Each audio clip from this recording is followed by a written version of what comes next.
Hi guys, I'm Sarah and I did a project on teenage pregnancy and motherhood. Three objectives that I have is teenage pregnancy and motherhood is a vulnerable group in our society. Teenage pregnancy and motherhood are treated unfairly within society. What can we do to combat the issues of this vulnerable group?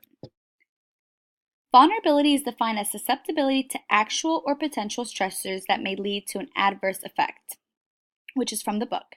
This presentation will cover pregnancy and motherhood amongst teenage girls. This group faces many challenges and are vulnerable to many different issues that range from health issues to financial issues and even social issues or stigmas. This YouTube video that I have is confessions from teenage moms, and the link will be on Blackboard for you guys to watch. Vulnerability and marginalization. Although common conceptions is that teen moms receive a lot of financial assistance and benefits due to their circumstance, that's not always the case. There are many circumstances where this group of individuals are actually vulnerable and are marginalized by the healthcare system and society. A great example of vulnerability is the significant obstacle that teen moms face to simultaneously develop as adolescents and as parents. The consequence of this is depression, emotional issues, behavioral issues, and parenting difficulties. So if the depression goes untreated, these teen moms can encounter associated things like increased school dropouts, substance abuse, and suicide attempts. These are issues that go untreated clinically, and hence these people and their needs are marginalized and are untreated. Social injustice. There is a stigma associated with teens and pregnancies. Society judges these teen moms as bad decision makers and or irresponsible individuals. Questions to think about.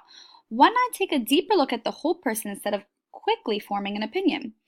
What did these individuals go through in their past? Teenage motherhood is often seen more within the poverty-stricken community. Those who cannot afford education or that don't receive the necessary education fall susceptible to lack of knowledge and therefore at times end up pregnant. Like, are they being taught about contraceptives? Physical and sexual abuse during childhood is also linked to teenage pregnancy. Early abuse and neglect can lead to emotional disconnect and or a vulnerable teenage girl who is easily influenced. Social injustice continued. What can we do now that the baby has come? If these young people receive appropriate healthcare intervention, including non-judgmental medical and psychosocial support, outcomes can be improved for both the young parent and their child. Mothers can still then further their education and grow to better themselves. By doing so, they are better suited to handle parental responsibilities and teachings for their kids. One of the articles talked about mothers who can articulate direction via verbally responsive teaching strategies that resemble formal instruction, like when you're in school, beyond just commanding or demanding a child to listen or be obedient. This can actually help facilitate learning in the home and help build towards their child's future academic success. Access and quality of care. I found that the disparity lies within the foundation of the vulnerable group's ethnic background. The foundation is the education or lack of education within certain ethnic demographics of teen mothers. One of the articles states that nationally, Latina adolescents are more likely to become pregnant as teenagers than Caucasians.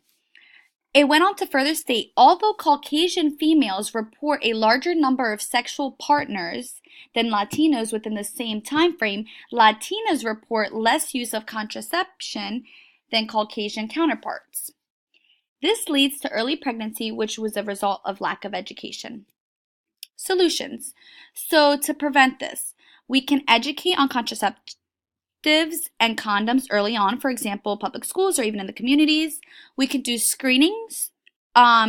Should be done like in the primary care settings for partner and family violence, since we know that children who are exposed to physical or sexual maltreatment are more likely to become pregnant in their teenage years. Once the baby has come, we can do early interventions for both mother and child. For example, first-time teenage mothers could benefit from a nurse-led intensive home visitation program and evidence-based programs as well. Resources. So there's the Milagro House. Their mission is committed to providing education, housing, and counseling for women and their children experiencing homelessness. Planned Parenthood, to empower individuals to make independent, informed decisions about their sexual and reproductive lives. We provide information and health care and promote public policies that make those services available to all. Planning is power. And then Women, Infants, and Children, most know this as WIC. Their mission is to safeguard the health of low-income women, infants, and children up to age 5 who are at a nutrition risk by providing nutritious foods to supplement diets, information on healthy eating, and referrals to healthcare. And then this is my reference page.